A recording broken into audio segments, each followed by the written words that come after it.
उत्तर प्रदेश के कांग्रेस कार्यालय में कांग्रेस के नवनिर्वाचित प्रदेश अध्यक्ष अजय राय ने आज प्रेस वार्ता कर देश की केंद्र सरकार और उत्तर प्रदेश के योगी सरकार पर हमला बोलते हुए कहा कि यह सरकार पूरी तरह से फेल है। भाजपा विकास पर ध्यान नहीं देती, खाली चुनाव जीतने पर ध्यान देती है। तो इसके लिए भाजपा को कुछ भी करना पड़े उससे चूकती नहीं है। लेकिन इस बार इंडिया गठबंधन भारी पड़ने जा रहा है और भारत जोड़ो यात्रा के 1 साल पूरे होने पर 7 तारीख की शाम को 5 बजे से 6 बजे तक कांग्रेस पार्टी पूरे प्रदेश में करेगी सांकेतिक यात्रा। कांग्रेस के नवनिर्वाचित प्रदेश अध्यक्ष अजय राय ने कहा कि शीर्ष नेतृत्व ने जो जिम्मेदारी दी है उस पर उत्तर प्रदेश के सभी कार्यकर्ता खरा उतरेगा। अजय राय ने केंद्र सरकार और राज्य सरकार पर हमला बोलते हुए कहा कि सरकार पूरी तरह से फेल है। भाजपा विकास पर ध्यान नहीं देती, खाली चुनाव जीतने पर देती है ध्यान। और साथ ही कहा कि उत्तर प्रदेश की सरकार केंद्र सरकार के राज्य मंत्री कौशल किशोर को बेटे को बचाने में लगी हुई है। इस मामले में न्यायिक जांच होनी चाहिए। के आग्रह पर, हम सब के आग्रह पर आज आप यहाँ उपस्थित हैं। मैं हृदय से सबको धन्यवाद ज्ञापित करता हूँ। मुझे जो पार्टी ने ये जिम्मेदारी दी है प्रदेश अध्यक्ष के तौर पे, प्रदेश अध्यक्ष के नाते मैं पहली बार आपसे रूबरू हो रहा हूं, पहली बार मुखातिब हो रहा हूं। और निश्चित तौर से ये जो जिम्मेदारी मुझे दी गई है शीर्ष नेतृत्व के द्वारा, मैं राष्ट्रीय अध्यक्ष मल्लिकार्जुन खड़गे साहब के द्वारा, राहुल जी के द्वारा, बहन प्रियंका जी के द्वारा, मैं राष्ट्रीय नेतृत्व को धन्यवाद देना चाहता हूं। हम सब लोग एक संकल्प लेकर आए हैं, एक संकल्प के साथ हैं और एक वचनबद्धता के साथ हैं कि जो कहेंगे वो करेंगे डंके की चोट पर। आज जो सबसे महत्वपूर्ण चीज है कि इनको 2024 भी हराएंगे और 2027 में भी उत्तर प्रदेश से बाहर करेंगे। उत्तर प्रदेश की जनता से वादा करते हैं, उत्तर प्रदेश की जनता का सहयोग चाहिए। जो स्थितियां परिस्थितियां हैं सामने, ये बड़ी बड़ी बात कर आए हैं पूरे देश के अंदर कि हम अच्छे दिन लाएंगे। अच्छे दिन कहां हैं? महंगाई चरम पे है, चाहे वो खाने का कोई सामान हो, चाहे वो रोज दिनचर्या का कोई सामान हो, चाहे दवा हो, चाहे वो इलाज हो गरीब आदमी का, चाहे वो लोगों के घर बनवाने के जो जरूरतें हैं उसमें सामान है। सीमेंट से लेके बालू से लेके गिट्टी से लेके आसमान छू रहा है। और सब जगह गुजरात के ठेकेदारों का पूरा वर्चस्व है। चाहे वो पुल हो, पुलिया हो, अस्पताल हो, मेडिकल कॉलेज हो, चाहे वो सीआरपीएफ के कैंप बन रहे हैं, चाहे वो कहीं पर भी जितने भी बड़े बड़े काम हैं, रोड्स के काम, सारे गुजरात के भ्रष्ट ठेकेदारों को देकर पूरी तरीके से ये केंद्र की सरकार, प्रदेश की सरकार महिमा मंडित कर रही है। जो मेहनत कश हैं, जो हमारे साथी हैं, उनको किनारे किया गया है। उनको पेटी कॉन्ट्रैक्टर के रूप में, सब कॉन्ट्रैक्टर के रूप में उन्हें काम दिया गया है। और केवल उत्तर प्रदेश से 80 सीट चाहिए। कैसे हम 80 सीट जीतेंगे? कैसे हमको उत्तर प्रदेश से ज्यादा संख्या में जीत के जाना है? कैसे देश के प्रधानमंत्री जी बनारस से तीसरी बार कैसे जीतेंगे? इस पे काम हो रहा है। हमारे उत्तर प्रदेश के लोगों का कोई ध्यान नहीं है। उनके बीवी बच्चे, उनके परिवार कैसे जीवन यापन कर रहा है, कैसे उनके फीस जमा हो रहे हैं, कैसे अस्पताल में इलाज हो रहा है, कैसे उनके दिनचर्या कैसी जीवन बीत रहा है, इस पर कोई ध्यान नहीं। केवल गुजरात के लोगों को पैसा कमाना, उनसे कार्य कर रही है। और योगी जी केवल और केवल उनके आदेश का पालन करते हैं। जो ऊपर का आदेश आता है उसको पालन करने वाले हैं, क्रियान्वयन करते हैं। आदेश ऊपर से आता है, वहां से आता है और इसको ये क्रियान्वयन करते हैं। आज आप उठाकर देख लेंगे, पूरे कानून व्यवस्था, अत्याचार और पूरी तरीके से मैं कहूं महंगाई की तो कोई सीमा ही नहीं है। मैंने पहले कहा ये सारी चीजें चरम पर हैं। कानून व्यवस्था में आप देख सकते हैं कि मंत्री के घर पे, भारत सरकार के मंत्री के घर के अंदर उन्हीं के कार्यकर्ता की, जो भाजपा का कार्यकर्ता था, उसकी हत्या कर दी जाती है।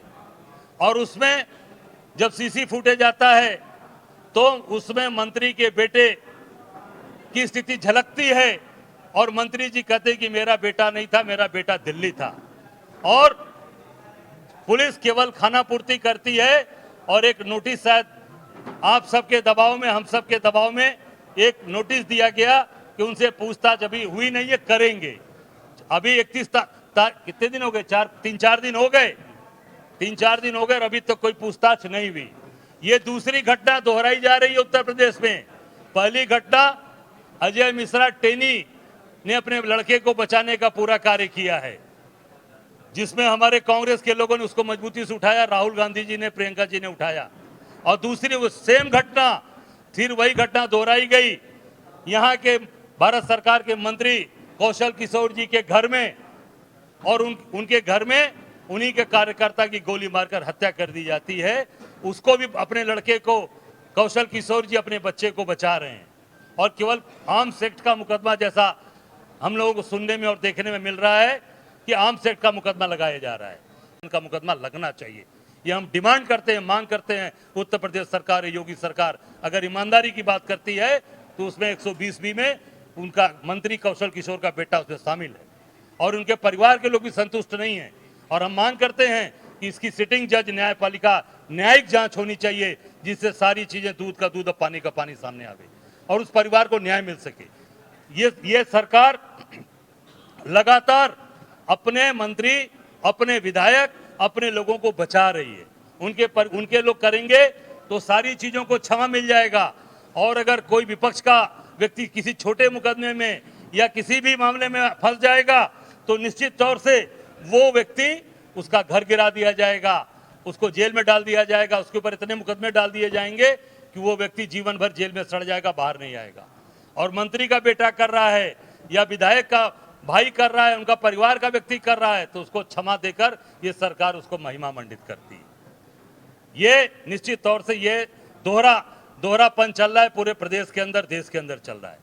कांग्रेस इसका निश्चित तौर से ऐसी चीजों की हम निंदा करते हैं, भर्त्सना करते हैं। दूसरी घटना आप देख सकते हैं, महिला सिपाही के साथ जो घटना घटी, वो जो सरिता पटेल, जो 31 तारीख को रेलवे के अंदर वो जिस तरीके से महिला अपने चली थी वहां ट्रेन के अंदर, जो अमानवीय कृत्य उसके साथ किया गया, सरकार ने उस पर कोई भी कार्रवाई नहीं अभी आज तक किया है। जो कि भारत सरकार, रेल मंत्री लगातार अश्विन वैष्णव जी कहते हैं कि सारे रेलवे स्टेशन पे हमने सीसी कैमरे लगवा दिए हैं, सारे कोचेस हमारे बहुत आधुनिक हैं, कुछ भी ऐसी चीजें होंगी तत्काल रेल विभाग को पता चल जाएगा और रेल तुरंत अलर्ट हो जाएगा। कहाँ है? अभी तक कोई आइडेंटिफाई भी नहीं हो पाया। और वो महिला जीवन और मौत से KGMC ट्रामा सेंटर में जूझ रही है। पूरी तरीके से जंगल राज है कि एक तरफ मंत्री के घर में हत्या हो रही है, उसको बचाया जा रहा है मंत्री, और वो मंत्री जो शराबबंदी के खिलाफ पूरी मुहिम चला रहे हैं, उनके घर में शराब पी जा रही है, जुआ खेला जा रहा है और वहां पर हत्या हो रही है मंत्री के घर के अंदर। और बड़ी बड़ी बात करने वाली है सरकार। पूरी की पूरी तरीके से ये जंगल राज उत्तर प्रदेश के अंदर कायम हो गया। और महिला सिपाही से जब माननीय उच्च न्यायालय ने संज्ञान लिया, स्वतः संज्ञान, तब उसके बाद कार्रवाई शुरू हुई। कल जब हम लोग यहाँ से निकल रहे थे अपने कार्यालय से, पूरी फोर्स, पूरी PSC लगा दी गई यहाँ पर कि नहीं, आपको नहीं जाने देंगे, आपको यहीं पर रोका जाएगा। मैंने कहा मैं जाऊंगा जरूर, मैं रुकने वाला नहीं हूँ। आप भ्रम में मत रहना कि यहाँ बैरिकेड लगा कर रोक दोगे। हम बैरिकेड तोड़ कर जाएंगे, उस महिला सिपाही से मिलेंगे, उसको न्याय दिलाने की पूरी ताकत के साथ हम लोग न्याय दिलाने का प्रयास करेंगे। पर यहाँ से निकले और उसके बाद KGMC गेट पर पूरी फोर्स लगाकर वहां पर मुझे रोका गया। और हम लोग वहां डॉक्टर लोग मिले, हम केवल यही जानना चाहते थे कि भाई उस महिला की क्या स्थिति है, उस सिपाही की क्या स्थिति चल रही है। डॉक्टरों ने संतोषप्रद जवाब दिया। एक बात और बताना चाहूंगा कि उसका भाई जिससे बात हुई थी मेरी, उसका मोबाइल बंद करा दिया गया और उसको मौके से हटा दिया गया कि वो सत्यता बता न सके, सही बात न बताए। पूरी तरीके से ये प्रदेश सरकार घबराई हुई है, परेशान है, क्योंकि ये कोई कार्रवाई नहीं कर पा रही। और अभी तक 4 दिन हो गया और मैं सीधे कहना चाहूंगा ये आम जनता की बात करते हैं, कानून व्यवस्था ठीक है इसकी बात करते हैं, लेकिन जो सरकार, जो पुलिस अपने महिला सिपाही की सुरक्षा नहीं कर पा रही है, अपने महिला सिपाही के साथ जो अमानवीय कृत्य हुआ उसमें लोगों को अभी तक आइडेंटिफाई करके गिरफ्तार नहीं कर पा रही है, ये कानून व्यवस्था ठीक होने की बात करते हैं और बड़ी बड़ी बात बोलते हैं। ये केवल और केवल दिखावा है और केवल दिवा स्वप्न उत्तर प्रदेश की जनता को दिखाया जा रहा है। हम सब लोग, पूरी कांग्रेस पार्टी इनको हर जगह पर एक्सपोज करेगी, सड़क से लेके, सदन से लेके, गांव खलिहान से लेके, हर जगह जहां भी ये गलत करेंगे। जहां पर अभी केशव मौर्य के बेटे ने भी, आप देखा होगा कि वहां पर कौशाम्बी के अंदर भी वहां अत्याचार अन्याय किया जा रहा है, गरीब आदमी की भूमि कब्जा किया जा रहा है, वहां भी 8 तारीख को हम पहुंचेंगे, उसके घर भी जाएंगे, उसके दरवाजे भी 8 तारीख को कौशाम्बी में हम पहुंचेंगे और न्याय दिलाने की पूरी कोशिश, पूरी ताकत हम लोग लगाएंगे। एक बात अंत में कहते हुए कि 7 तारीख को राहुल जी ने यात्रा प्रारंभ की थी कन्याकुमारी से कश्मीर की, देश के अंदर मना रहे हैं और हम लोग 722 जगह पूरे देश में करने जा रहे हैं। उत्तर प्रदेश के प्रत्येक जिले में, प्रत्येक शहर में हम 5 बजे से लेकर 6 बजे तक 7 तारीख को 1 घंटे की यात्रा, सांकेतिक यात्रा करने जा रहे हैं। मैं स्वयं प्रयागराज में आनंद भवन से उस यात्रा का प्रारंभ वहां से 6 बजे वहां से करूंगा, जो पूरे इलाहाबाद में घूमती हुई चंद्रशेखर आजाद के मूर्ति पर वहां माल्यार्पण करके समाप्त करेंगे। कंपनी बाग जहां वो शहीद हुए थे वहां पर वो यात्रा जाकर समाप्त होगी। बहुत बहुत धन्यवाद। घोसी में पूरी तरीके से भारतीय जनता पार्टी अत्याचार अन्याय पर उतारू है। सारी सरकारी संसाधन का दुरुपयोग करके वहां पर इंडिया गठबंधन के प्रत्याशी को ये हराने का प्रयास कर रहे हैं, पर वहां से इंडिया गठबंधन जीतेगा।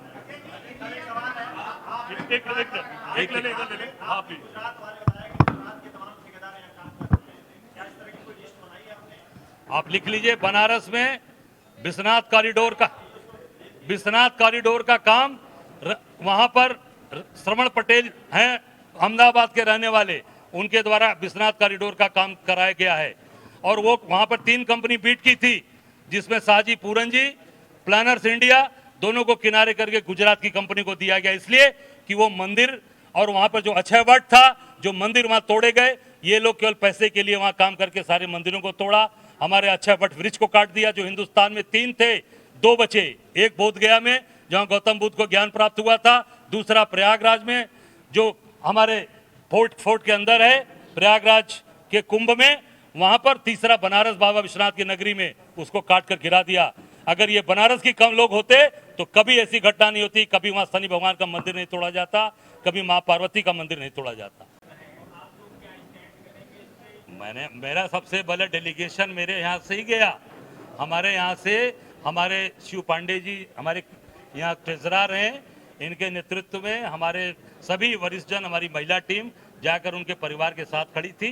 हम लोग डिमांड करते हैं कि न्यायपालिका न्यायिक जांच होनी चाहिए, न्यायपालिका से इसकी जांच कराई जाए। माता के जय के नारे को लेकर के कुछ कंट्रोवर्सी हुई है, जानकारी नहीं, वो हमारी जानकारी में नहीं।